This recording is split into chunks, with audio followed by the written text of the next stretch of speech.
தவேக தலைவர் விஜய் இதுவரை பரப்புரை மேற்கொண்ட 6 மாவட்டங்களிலும் கட்டுக்கடங்காத கூட்டம் இருந்தது எந்த அளவுக்கு உண்மையோ, அவர் திட்டமிட்ட நேரத்தில் எந்த இடத்திலும் பேசவில்லை என்பதும் உண்மை.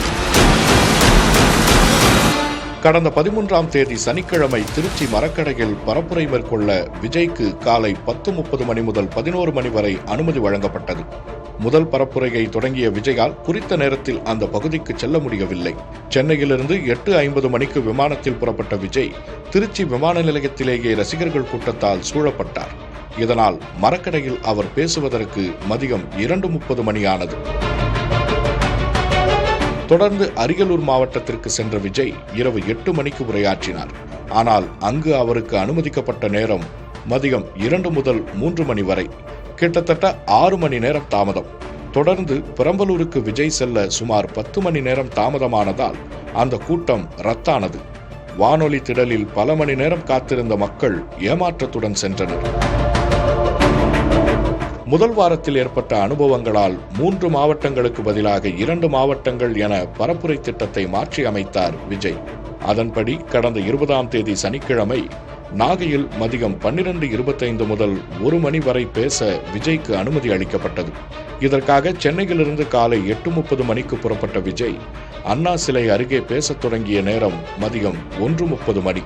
நாகையை தொடர்ந்து திருவாரூரில் மதியம் 2 முதல் 3 மணி வரை பேச அனுமதிக்கப்பட்டது. ஆனால் அவர் மாலை 6 மணிக்கே பேச்சை தொடங்கினார். இந்த நிலையில்தான் கடந்த 27ஆம் தேதி நாமக்கல்லுக்கு வருகை தந்தார் விஜய். அங்கு அவருக்கு 11 மணி முதல் 12 மணி வரை பேச அனுமதி அளிக்கப்பட்டது. சென்னையிலிருந்து காலை 8:30 மணிக்கு புறப்பட்ட விஜய் 9:30 மணிக்கு திருச்சி விமான நிலையம் வந்தார். அங்கிருந்து எம்களத்தூரில் தனியார் பள்ளி வளாகத்தில் இருந்து காலை 11 மணி அளவில் அவர் பரப்புரை வாகனத்தில் புறப்பட்டார். இதனால் நாமக்கல்லில் அவர் பேசுவதற்கு மதியம் 2:35 மணி ஆனது.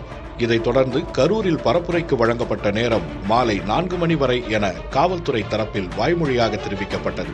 ஆனால் தவேக தலைமை வெளியிட்டிருந்த ட்விட்டர் பக்கத்தில் நண்பகல் 12 மணி என குறிப்பிடப்பட்டது. பரப்புரை பாயிண்ட்டுக்கு விஜய் வந்ததோ இரவு 7 மணிக்கு தான். அங்கு ஏற்பட்ட கூட்ட நெரிசலில் 41 பேர் உயிரிழந்தார்கள். விஜயின் பரப்புரைகளில் காலதாமதம் குறித்து அவரோ அவரது கட்சி நிர்வாகிகளோ கிஞ்சித்தும் கவலைப்படவில்லை என்றே காவல்துறையினர் கூறுகின்றனர்.